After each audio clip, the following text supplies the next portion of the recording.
Thanks again for talking to us today, Emma. If you could just start by telling us how long you've been involved in athletics. I was about um, 14, so over 20 years now. And then I had my transplant in 2014 and basically just carried on. Okay, great. So, can you tell us about your transplant? So I had a liver transplant. I actually had sudden liver failure.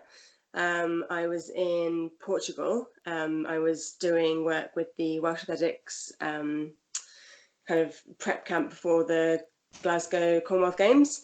And I was sort of out there pretty last minute doing some massage, and then I just got very, very poorly. And basically, my liver had failed. So I needed a new liver, and they found me one in Portugal. Oh, great news that they were able to find you a transplant. So can you tell us a bit more about the impact your transplant has had? It's it's pretty life changing. So my surgery was quite extensive. Basically, when I was in Portugal, they didn't really know why I'd kind of gone into a coma and collapsed. So they did exploratory surgery where they basically just went straight up my abdomen to have a look what was going on. So they had to then do further surgery the next day or a couple of days later to sort of do the transplant. So it took me probably the best part of a year to sort of fully rehabilitate sort of from the surgery. I was in a coma for about a week. I was in hospital in Portugal for 5 weeks and couldn't walk. I'd lost all my muscle mass. So I had to learn how to walk again. And then I learned how to run again. Basically, it was quite a slow process, but that's what I learned. And then I travel quite a bit. I for my own leisure time, but also with work. So it's just always a case of I can only go to places really that I know that have got good medical services, that have got good, hospitals, emergency services, and I just have to make sure that I take my medicine with me, which is not too bad for a transplant patient. I only take one tablet a day for my transplant, but I just have to make sure that that goes everywhere I go. Yeah, that's completely understandable. Um, so just coming back to the medication, do you find that that has an impact on your sporting ability at all? This is difficult because I think there's just not been enough research done on it because either you become very poorly and then you go on the organ donor waiting list. So you can't sort of do a sort of pre and post test because you're so poorly anyway.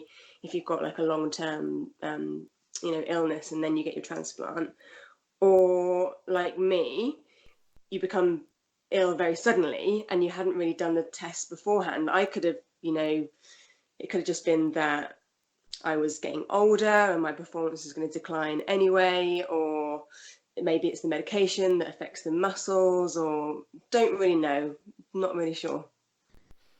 Okay, yeah, so maybe a bit more research is needed there. Can you just tell us what medical provision is available to you? So I actually work in athletics. So I used to work in Welsh Athletics in sort of performance sport, and I now work with British Athletics. So I'm quite fortunate in that I know a lot of good sort of people like that I can get access to, whether that's nutritionists or physiotherapists or massage therapists, and none of it is sort of provided sort of as part of being part of the kind of British transplant team, but I know that it's available sort of in my local area. But then also we have access when we go to training days, which we have about three throughout the year as part of the British team for Transplant Sport. We have access to therapists that we can see there, and they're sort of available for advice, like physiotherapists. And there's also a team from I want to say Coventry University that Yeah. will come out competing at sort of when we compete at the World Games. They'll come out and support us. So we have access to that for free, which is fantastic. Okay, great. So, have you had any injuries? So I've been really, really lucky, apart from having my abdomen sort of cut open with Yeah. surgery, that as a sprinter as well, I think I've only had maybe one one torn hamstring throughout 20 years of competing. So I've been very fortunate.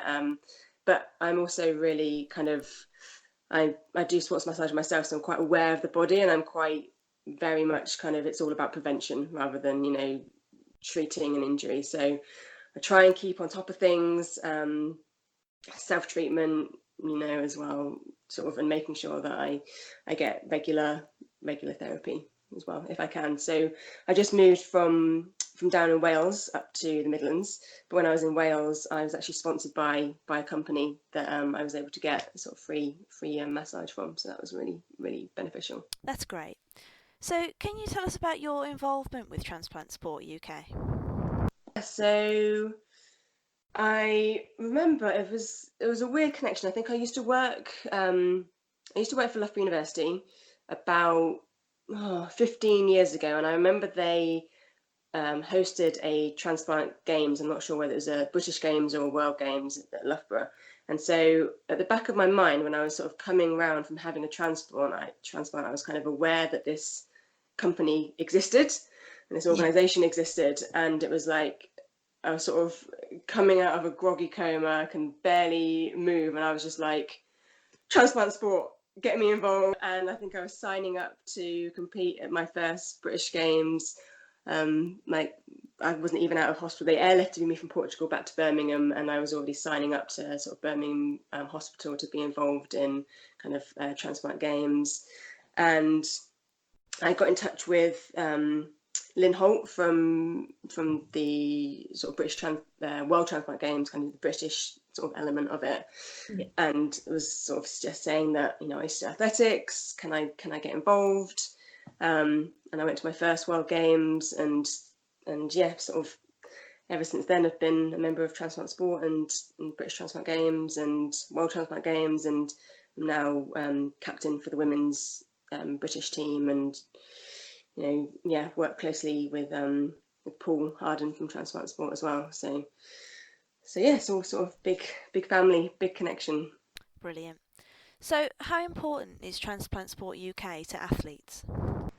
I can't really even explain. It's been a bit of a lifesaver, literally. I think sport was such a massive part of my life before my illness, and then when I came around and I was like, right, I've had this massive thing, and I didn't know anyone else.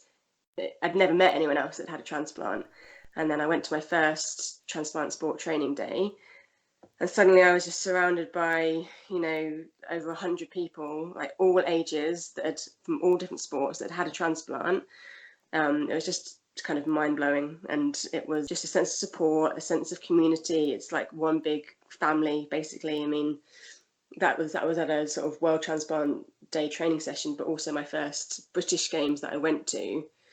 It was, yeah, like little kids that are 2 that have had transplants, to people that are sort of in their 80s and they had their transplant decades ago, and it was completely overwhelming and completely amazing. And yeah, it's the best thing that I've ever been associated with and ever come across. That's amazing.